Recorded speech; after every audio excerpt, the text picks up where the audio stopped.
Hey guys, it's Brijette with San Diego Seed Company, and today we're in the garden and we're talking about June planting. What you need to know to plant in your garden in June in zone 9 and 10. So stick around, I'm gonna go through every single one that you need to know so you don't miss a crop this year and then are crying come end of season. All right, so if you watch this whole video, I'm gonna tell you what you should be planting in June in zone 9 and 10. We're gonna talk about vegetables and we're gonna talk about flowers and we're gonna be talking about what you can expect in a June garden in zone 9 and 10. Okay, so let's get into the meat and potatoes of this video. What are you planting in June in zones 9 and 10? Well, if you follow our videos, you can tell this is the exact same board from May. I just put in June. Now, I didn't cheat. I did this on purpose because I want to show you that June is just another month of planting for zone 9 and 10. And I want people to stop with the comments of saying, I'm late, oh no, you're not late, you're right on time. Zone 9 and 10 has a very long growing season, and so you can plant all throughout the year, and you should be by succession planting. I put this in here because what I want to show you is you don't want a garden that has a lot of produce at once and then nothing. You want to continue to seed all year long so that you always have plants to replace other ones that have puttered out and have given their all and it's time to replace them. Some of these things on here you've probably already planted in your garden, which is great. If you haven't, no big deal. You got plenty of time. Things like beans, corn, cucumbers, those are all plants that are direct sown. So you put them in the ground by putting the seed directly into the soil. Things like transplantable crops are eggplants, tomatoes, can't read upside down very well, peppers.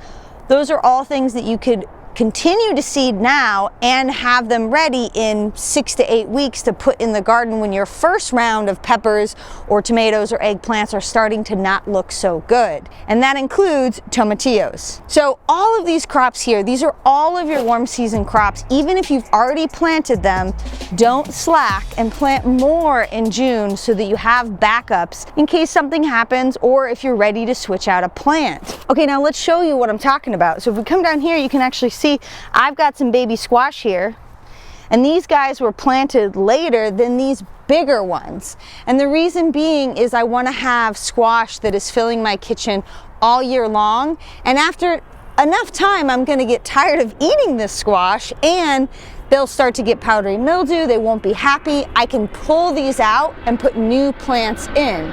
Because this one is several weeks behind these guys, when I pull these out, I've got backups basically. That's what succession planting is about. It's about always having crops ready to harvest in your garden that are at different stages. Okay, now let me take a little moment and get super specific about weather patterns and location in zone 9 and 10. If you are near the coast in zone 9 and 10, and even still me here, I'm not that close to the coast, I still have pretty mild temperatures, which means you might still have thriving cool season crops like leafy greens. I mean, look at these.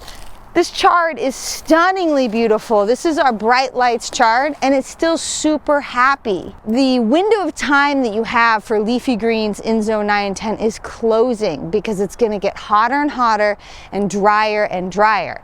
But when you're on the coast, you have a little bit longer of a window because you get May gray, June gloom, sometimes you get no sky July. So if you want to put in a few more last plantings of leafy greens like chard, kale, any hardy leafy green, collard greens, Portuguese kale is another one. You still have time to do that if you're on the coast. Okay, now let's talk about flowers. So we've got tons of flowers listed on here that you can plant in June in zone 9 and 10. They're going to include things like amaranth, cornflower, cosmos, dahlias. That's a big one. Get your dahlia tubers now and plant them. We have a few left in stock and you still have time. If you plant them now, you're going to have beautiful blooms come late summer. Gaillardia, hollyhock, gomphrena, hyssop, zinnias, marigold, morning glory, sage, statice, and sunflower. Now, some of you might be thinking, okay, but I can see all these plants already blooming in your garden. Again, that's because it's such a long period of time that we have in zone 9 and 10 to grow these crops. So even if you're just now getting the seed and getting ready to plant them, you still have a long enough window to get beautiful blooms of all of these flowers before the days start to get short in the fall. So let me show you exactly what I'm talking about with that very long planting window. This was a volunteer that grew and has been blooming, and you can tell we're already going into seed for some of these. This has been growing for several months now, really. And then we have another patch over here, also volunteers, which is the beauty of letting your flowers go to seed. And then follow me over here. We have another round of sunflowers. Now these were intentionally planted, and let's see, they were planted April 12th, they were transplanted in here. Now, the reason why I'm doing this is because I don't want a bunch of sunflowers at once and then no sunflowers. I want sunflowers all year long to make beautiful bouquets. And so I'm succession planting these so I can keep having them all throughout the season. All right, so this is one of my favorite parts of the video. It's asking you to subscribe to our channel because you're the best part of why we do these videos. Comment on this video and tell me what crops have you had trouble with growing in June or you're confused about. I know a lot of people get confused about peas and beans. I want to clarify any of that so you feel really confident every year and know what to plant in a June garden in zone 9 and 10. Okay, so now that you know what to plant in June and you know that there's plenty of time to plant more, hop on over to our shop and pick up some seeds of some of our favorite June planted varieties like cucumbers. Great time to plant them now. They're going to love the extra heat. Amaranth is an often forgot about, amazing cut flower that birds love as well. And any sunflower. We have been growing and enjoying sunflowers on our farm all season, but you have plenty of time to grow lots of sunflowers in zone 9 and 10 all the way until the fall.